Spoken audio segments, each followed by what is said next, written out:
Obrigado por nos visitar, mas não deixe de se inscrever no canal e ativar as notificações. Eu acho que é com certeza um desafio muito grande, não só do Brasil, mas da humanidade, né? A gente, como percepção de sociedade, vem evoluindo com o tempo, mas a passos curtos, infelizmente, né? Mas eu acho que o problema do Brasil mesmo é a desigualdade social e o sistema dessa porra. Eu acho que a gente vive... É como se a gente estivesse num computador, ele tem o sistema operacional, tá ligado? E aí tem vários países no mundo que estão com Windows... Qual que é o nome? Windows 8, 10? Windows 10. Tá pra sair o 11. Tá todo mundo no Windows 11 e a gente tá no Windows 95 ainda aqui no Brasil, tá ligado? Nosso sistema operacional é todo cagado, cheio de bug. Só traz resultado ruim, entendeu?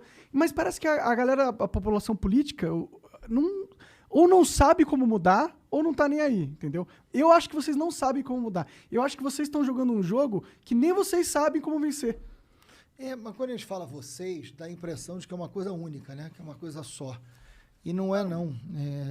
É uma coisa bem complexa, né? Você olha para o parlamento, por exemplo, o parlamento são... Só para você saber, Monarca, assim, são 500... No caso do Congresso Federal, né? Você tem lá 513 deputados, né? São 77 mulheres só. Já começa um problema, né? Já tem um problema de representatividade aqui. São 77 mulheres. Porque não é essa porcentagem de mulheres na nossa sociedade. Pelo contrário, né? É mais da metade.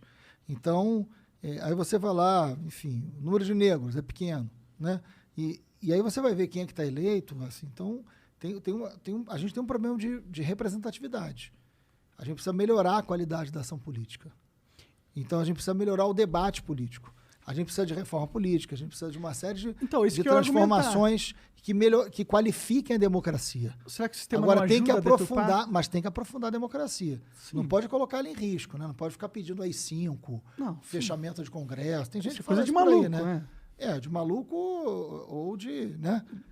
Enfim. É maluco. O cara que é 5, ele é muito burro, ele é maluco. Então tá falando do presidente, né? Então vamos lá. Mas que ele é muito burro, eu já falei muitas vezes. Ato adicional número 5, fechar congresso, Pô, nós vivemos 21 anos de uma ditadura civil-militar. Isso levou o Brasil a quê? A morte, a tortura, desaparecimento, atraso, dependência externa. Pelo amor de Deus. Entendeu? O cara vir com essa... Vamos fortalecer a democracia, ampliar a democracia, ampliar a capacidade de comunicação, né? Melhorar o acesso das pessoas à educação, à saúde, garantir moradia. A Constituição de 88, rapaz, é uma vitória da gente. É a Constituição mais avançada que a gente teve. Eu já ouvi tanta gente falando, pessoas que não são bolsonaristas, entendeu? Pessoas inteligentes, estudiosas e tal, falando que... Não, sério, professores mesmo, sério, falando que tem algumas coisas na Constituição que são meio esquisitas, entendeu? Tem muito garantismo na Constituição, uns negócios meio malucos. Por exemplo, a Constituição é muito longa, muito extensa. A maioria dos países tem constituições curtas, não precisa ser tão longo. Mas os países que têm Constituição curta, os Estados Unidos, por exemplo, os estados têm as suas próprias leis, né? Que é muito inteligente. Não é o caso do Brasil. Infelizmente. Eu acho que o problema do Brasil é você colocar a lei em prática. Mas botar a lei em prática para todo mundo. A Constituição ela é muito avançada.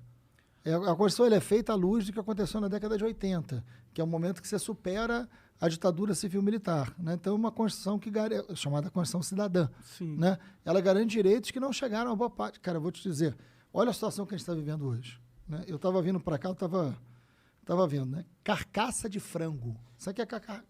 Ou seja... É o resto do frango. É o resto do frango, é o osso, né?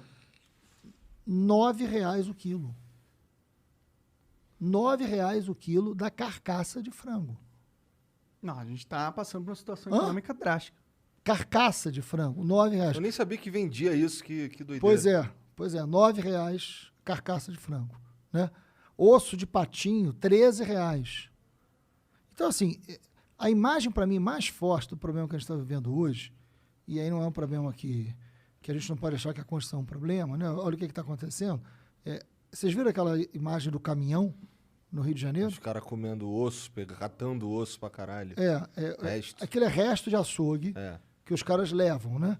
Então, é um negócio assim, o cheiro é horroroso, é resto do resto do resto, e que sobrou do açougue. Né? Aquele caminhão parou, eram famílias e famílias chegando para catar aquele resto. Então, assim, eu tive o prazer na minha vida de conhecer o Herbert de Souza, o Betinho, que trabalhou na campanha contra a fome, né? E que foi uma coisa muito importante. Eu nunca imaginei que a gente fosse voltar a ter um país com 19 milhões de pessoas famintas. No Brasil de hoje.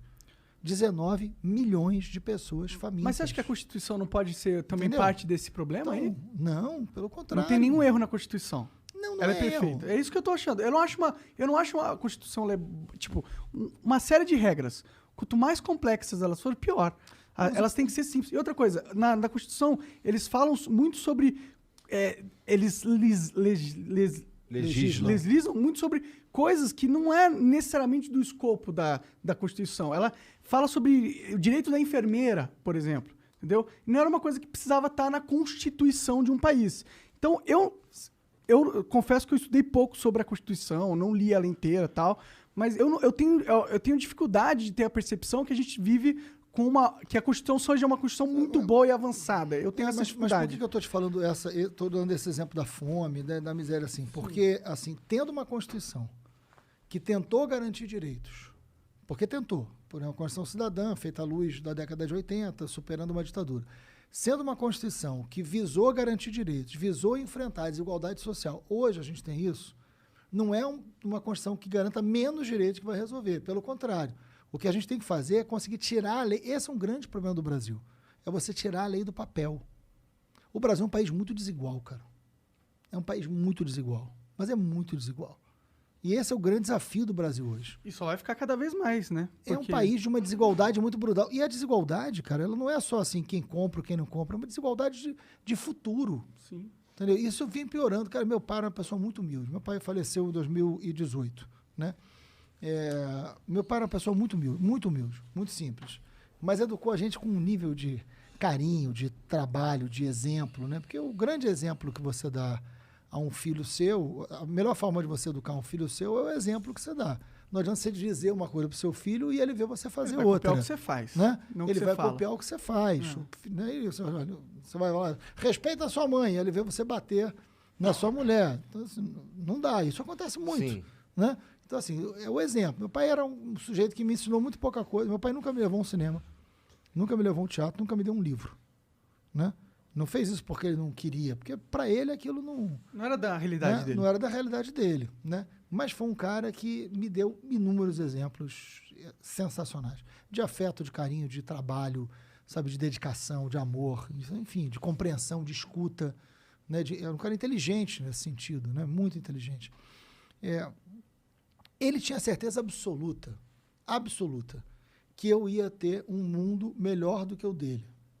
Eu ia viver num mundo melhor do que o dele. Por isso que ele insistia muito na coisa da educação. Por isso que eu acho que eu virei um pouco essa coisa do educador, né? Meu pai tinha certeza absoluta que eu ia viver um mundo melhor do que ele viveu.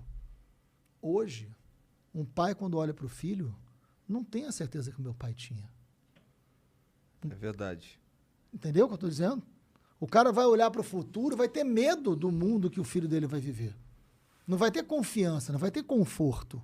Meu pai tinha um certo conforto. Ele olhava e falava, meu filho vai viver um mundo melhor do que eu vivi. Pô, meu pai foi camelô com 9 anos de idade, cara. Sabe o que camelô com 9 anos de idade? Meu pai foi camelô com 9 anos de idade. Né? Então, pô, o meu filho não vai ter isso. Meu filho vai ter uma vida melhor. Né? Então, assim... hoje, um pai olha para o filho, olha para o mundo e ele tem saudade do passado, ele não tem vontade do futuro. Isso é uma crise muito profunda que a gente está vivendo. Eu vejo muita gente mesmo falando, principalmente os mais velhos. A gente fica mais saudosista, né? Fala que o Brasil... Porque você vai buscar no passado um lugar mais confortável do que o futuro. Mas eu sou otimista, pode achar que isso é normal. Em relação a isso. Eu acho que você olha para sua filha, você acha que ela vai ter um futuro pior que o seu, uma vida pior que a tua? Cara, a minha foi de muito sacrifício, assim, e eu acho que eu venci muito, eu trabalhei muito para vencer, e eu acho que eu já dei a ela uma condição muito melhor do que eu tive na idade dela, isso é um fato. Então, eu acredito que isso Agora, vai não ser é verdade. a regra. Talvez seja a regra, porque se você for parar a pensar, hoje, até uma pessoa que não é classe média vive melhor que um rei da Idade Média, entendeu? Tipo, a gente tem acesso à saúde, educação, conteúdo e tudo mais, que os reis não tinham. Então, se a gente for ver a tendência da evolução da humanidade, a tendência é realmente que nossos filhos tenham um futuro melhor, né? Porque o avanço da tecnologia meio que garante isso de alguma forma. Sim, mas a gente tem que fazer isso chegar para todo mundo, né? Eu argumento que esse é o maior desafio da humanidade agora. Exatamente. Porque o desenvolvimento tecnológico, ele é um vai acontecer. Concordo plenamente contigo. Esse é o maior desafio.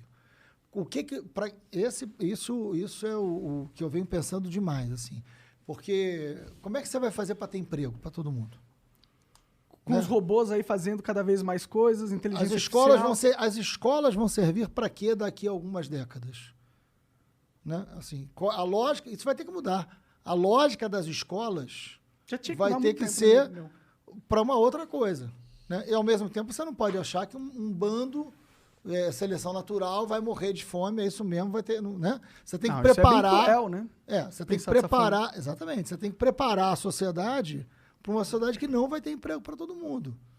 Então, você vai ter que ter renda, você vai ter que ter política de combate à fome, você vai ter que... O papel das escolas não vai ser preparar você para o mercado, porque não vai ter mercado para todo mundo, a escola vai ter que ter uma outra lógica e função na sociedade. Isso é um grande desafio. Eu acho que vai ter mercado para todo mundo, só que o problema dessa revolução é que o mercado ele vai estar com uma barreira tão grande de educação que a gente tem uma população que não se educa e não é assistida nesse momento, e a gente vai chegar num futuro onde todo o mercado todo requer pessoas que sabem tecnologia, sabem mexer com programação, entende mídia social, que está inteirado, mas a gente construiu uma base populacional que não vai ter esse preparo. Ou seja, os empregos eles vão existir, só que não pra gente, não para muitos brasileiros. Isso, exatamente. Agora, eu fico pensando assim, eu nunca imaginei, estou com 54 anos, venho de um lugar pobre, mas eu nunca imaginei assim, o botijão de gás está R$120.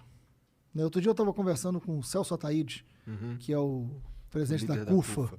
Né? O Celso é um grande amigo lá do Rio de Janeiro e é um cara inovador, assim, um cara muito, muito interessante, né? O Celso também viveu uma pobreza muito grande. O Celso eu conversando com ele fez uma das maiores campanhas de arrecadação de cesta básica na época da pandemia, porque, óbvio, as pessoas...